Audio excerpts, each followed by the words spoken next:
एक और बड़ी खबर आपको दे दें, चासिवियार में रूसी सेना का बड़ा हमला हुआ है। रूसी एयरफोर्स ने आसमान से हमले किए। रूस के हमले में 6 इमारतें तबाह हुई। रूस की बमबारी का वीडियो भी सामने आया है। तो रूसी एयरफोर्स ने आसमान से हमले किए हैं और रूस ने की है भारी बमबारी। उसका वीडियो भी सामने आया है। रूसी एयरफोर्स की ओर से एक के बाद एक कई हमले किए गए हैं। 6 इमारतों को भी नुकसान पहुंचा है।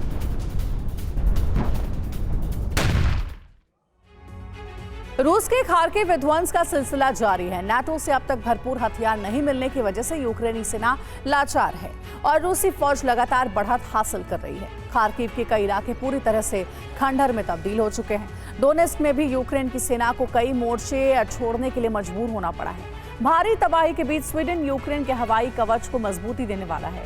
स्वीडन से यूक्रेन को सर्विलांस विमान की सप्लाई होगी, जबकि बेल्जियम ने भी F-16 देने का भरोसा दिया है। लेकिन सबसे अहम है लगातार यूक्रेनी सैनिकों का संहार।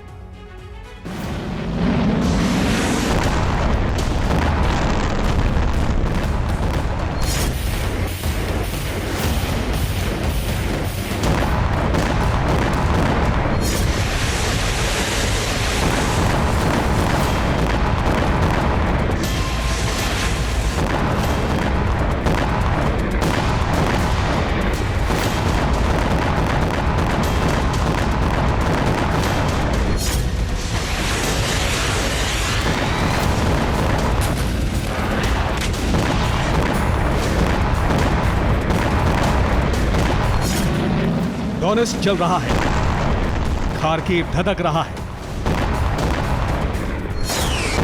यूक्रेनी फौज की ऐसी लाचारी, ऐसी बेबसी इससे पहले मारियोपोल और बाख्मुत में देखी गई थी।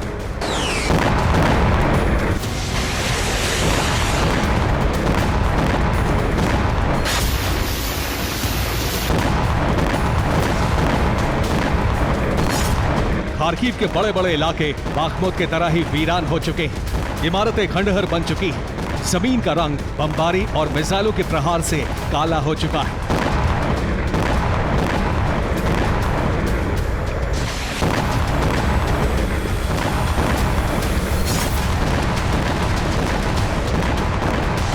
खार्किव का वोल्फचैंक्स इलाका पूरी तरह से तबाह हो चुका है। यहां दूर दूर तक ना एक भी इंसान नजर आता है और ना ही यूक्रेनी सैनिक। बम और मिसाइलों ने इस शहर को जलाकर भस्म कर दिया। बमों के निशान आज भी हर हिस्से पर नजर आ रहे हैं।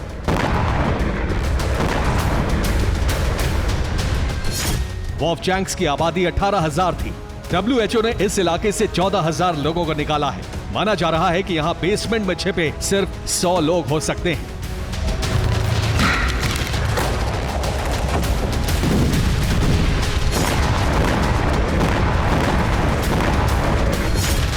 रूसी सीमा की तरफ से यूक्रेनी फौज करीब 9 किलोमीटर तक खार्किव में कब्जा कर चुकी है।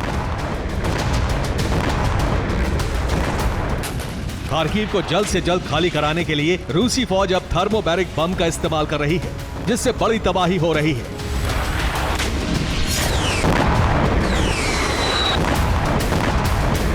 खार्किव को बचाने के लिए यूक्रेनी फौज की भारी तैनाती की गई है।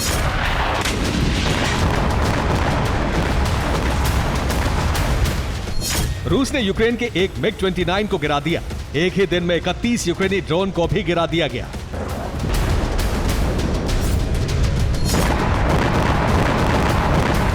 यूक्रेन को सबसे बड़ा नुकसान डोनेस्क और लुहांस्क के इलाकों में हुआ। रूसी रक्षा मंत्रालय का दावा है कि यूक्रेनी सैनिक रूसी ज़ैपेट फोर्स के आगे बेहद कमजोर साबित हो रहे हैं। रूसी ज़ैपेट बटालियन ने भारी हमले करके यूक्रेनी सैनिकों का संहार शुरू कर दिया है। बीते 24 घंटे में यूक्रेन के 400 सैनिकों की मौत हुई है। डोनेस्क और लुहांस्क में रूस के भीषण हमले जारी हैं। 2 यूक्रेनी टैंक और 11 वाहनों को भी नष्ट कर दिया गया है। खार्किव में रूसी सीवर बटालियन भी कहर बरपा रही है। खार्किव में यूक्रेन के तमाम पलटवार को नाकाम किया गया है और 165 यूक्रेनी सैनिकों की मौत हो गई। यूक्रेन को हार से बचाने के लिए कई नेटो देश जल्द से जल्द कीव में हथियार पहुंचाने में जुट गए हैं।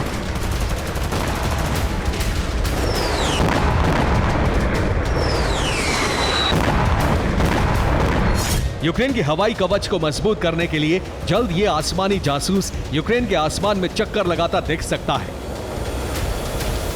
इस रेडार एयरक्राफ्ट का नाम है ASC-890। यूक्रेन में अब तक एक भी ऐसा ताकतवर निगरानी विमान नहीं है जो दुश्मन की मिसाइल या एयरक्राफ्ट की जानकारी दे सकता हो। स्वीडन का ASC-890 रेडार एयरक्राफ्ट रूस के A-50 टोही एयरक्राफ्ट की तरह ही है। ये आसमान से लेकर जमीन तक दुश्मन के विमान, युद्धपोत और मिसाइल वगैरह की जानकारी भेज सकता है। फर्क सिर्फ इतना है कि ये थोड़ा छोटा और कम बजट का है।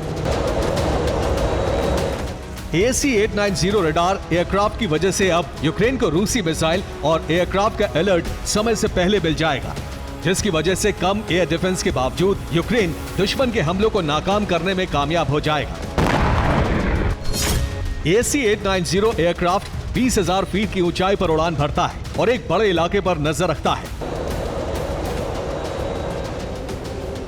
300 से 400 किलोमीटर दूर से ही ये दुश्मन के मिसाइल और एयरक्राफ्ट की जानकारी भेज सकता है और अलर्ट के साथ ही यूक्रेन अपने एयर डिफेंस को एक्टिव कर सकता है।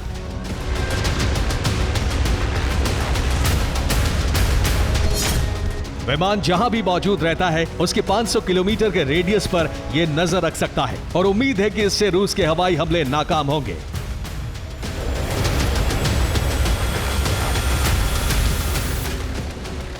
स्वीडन ने रूसी हमले की शुरुआत के बाद से यूक्रेन के लिए अपने सबसे बड़े सहायता पैकेज की घोषणा की है। यूक्रेनी राष्ट्रपति ने इस मदद के लिए स्वीडन का आभार जताया है। बेल्जियम ने भी यूक्रेन के लिए बड़ी सैन्य सहायता का ऐलान किया है।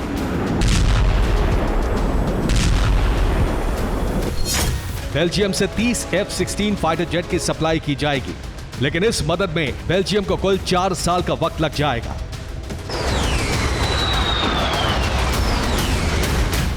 ASC-890 रेडार एयरक्राफ्ट की मदद से F-16 भी सटीक हमले कर सकेगा और रूस के फाइटर जेट्स का पीछा करके उन पर सटीक निशाना लगाना आसान होगा।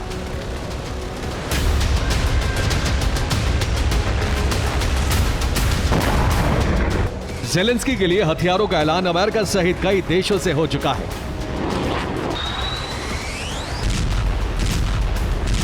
खार्किव में भले ही यूक्रेन बेहद कमजोर साबित हो रहा है, लेकिन ज़ेलेंस्की को उम्मीद है कि खेरसोन ऑपरेशन की तरह ही यूक्रेन भविष्य में खार्किव को पूरी तरह खाली कराने में कामयाब होगा।